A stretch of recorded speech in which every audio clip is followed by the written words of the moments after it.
On a time in a small sunny village by the sea, there lived a young man named Herry. Herry was 20 years old, and he loved to explore.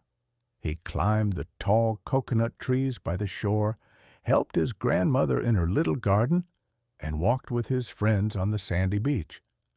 But there was one thing Herry wished for more than anything. He wanted to learn English well. Every morning, Herry sat at his old wooden desk by the window. Outside, crabs scuttled across the hot sand, and colorful fishing boats bobbed gently on the waves. Inside, Herry opened his English book. He traced the letters with his finger. A, B, C, he whispered. Cat, dog, fish. He tried to say the words clearly, but sometimes they sounded funny in his mouth. He felt shy when he spoke English in front of others. One day, Harry's teacher, Miss Anna, announced a special project. "We will create a short video about our village," she said, "and we will speak in English. This project will help us learn, and we will share our video with schools from other countries." Harry's heart jumped. The thought of making a video made him excited and a little scared. He did not know if he could say the words correctly, but he wanted to try. Miss Anna divided the class into small teams. Each team had to pick one topic: the market, the fishing boats, a cooking recipe, or the forest behind the village. Harry's team chose the forest. There, tall trees grew thick and green. Bright birds sang their songs, and colorful butterflies danced above the leaves. Herry loved the forest. It felt like a secret world waiting for a story. That afternoon, Herry and his friends, Lena, Raphael, and Mina, walked into the forest with a small camera. Raphael held the camera, Lena carried a notebook, and Mina brought a small basket of fruit to keep them strong. Herry carried his courage. Every time he felt nervous, he smiled and said, "I can do this." They planned their video in simple English. Lena wrote down short sentences. "This is the green forest. We walk on a soft path. We hear birds. We see big trees." Raphael practiced saying the sentences without looking at the paper. Mina smiled and repeated the lines too. Herry listened, then tried. "This is the green forest," he said slowly. "We hear birds sing." His friends clapped. Harry's voice grew stronger. As they walked along the mossy path, Raphael filmed the trees. Lena pointed to a bright yellow bird on a branch. "That bird is a golden sunbird," Lena said in English. Herry asked, "Golden sunbird, can I say it?" "Yes," Lena said. "Repeat after me. Golden sunbird." "Golden sunbird," Herry said clearly. "Yes," Raphael shouted. Herry felt a warm glow inside. Deeper into the forest, they saw a little stream. Clear water ran over smooth stones. Herry knelt by the water and touched it. "Cold water," he said, and Lena wrote it down. Then they all spoke together. "This water is cold. It is clear and clean." Their voices echoed softly among the tall trunks. Mina laughed. "We sound like real reporters," she said. Herry laughed too. He felt proud. After collecting many video clips, they returned to school. Miss Anna showed them how to use a simple video editor on her computer. She helped them add the English sentences as voiceovers. Raphael recorded their voices one by one. Herry stood in front of the microphone and said, "This is the green forest. We walk on a soft path." His voice sounded firm and clear. He did not stumble over the words. When he finished, everyone cheered. The next week, the whole class gathered in the hall. Miss Anna played all the team videos on the big screen. Lights dimmed, and the pictures of the forest glowed bright. Harry's heart fluttered. The soft music began. Herry heard his own voice telling the story of the green forest. He watched the birds, the stream, the path. He watched himself speak English. When the video ended, the room filled with applause.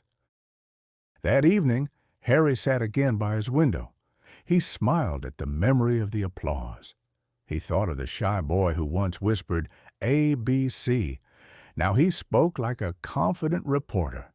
He blinked as stars lit up the sky, and he said softly, "Tomorrow I will learn more words."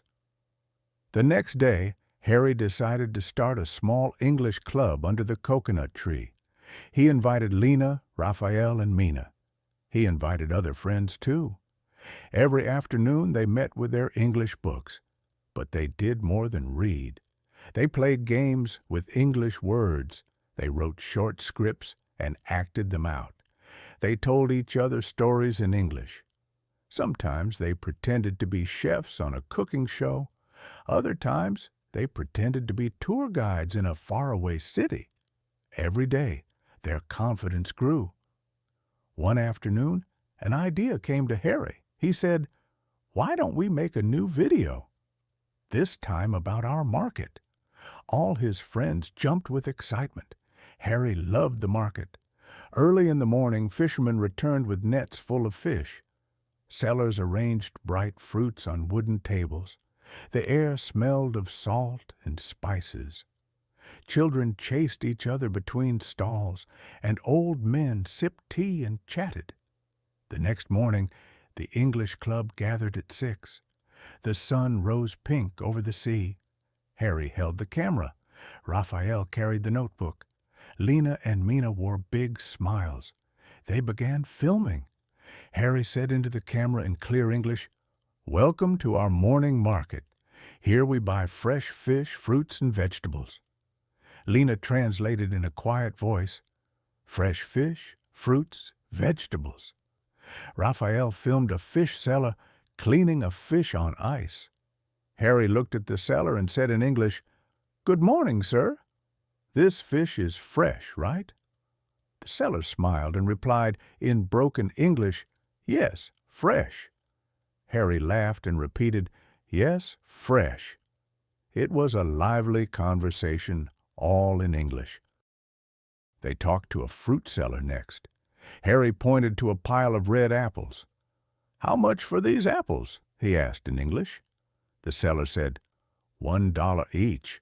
Harry repeated, $1 each. His voice rang like a bell. He felt bold. Lena wrote down the sentence, and Raphael shot the apples in bright morning light. Mina tasted an apple and said, "Sweet." Harry repeated, "Sweet apple." Everyone cheered. After filming, they edited the clips together. They added simple English sentences. "Good morning. This market is our village heart. We buy fresh fish. We buy sweet apples. We meet our friends here." They recorded their voices. Harry sounded strong. He realized that English was no longer a stranger word. It was a friend he could speak to. Soon, their video of the forest and the market reached schools in far places. Harry received an email from a class in a cold country. They watched his forest video and asked questions. "What is your favorite bird?" They wrote back, "Our favorite is the golden sunbird." Another class wrote, "We want to visit your village." Harry felt proud. He had made friends far away by learning and speaking English. Months passed, and Harry learned many new words. He wrote short poems in English about the sea and the sky.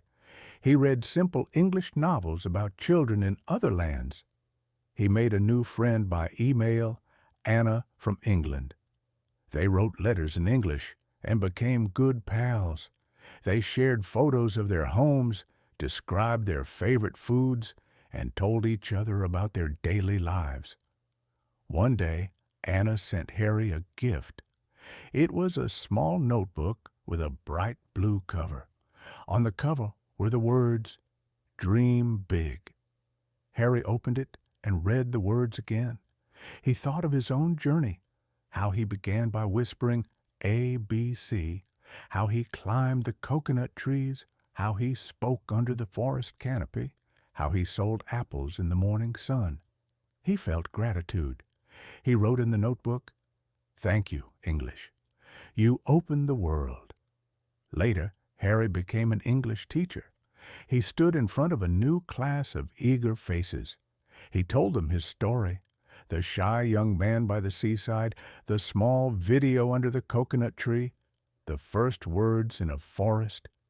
His students listened with wide eyes. They saw that learning English could be fun, could be a bridge to new friends, could be a way to share the beauty of their home with the world.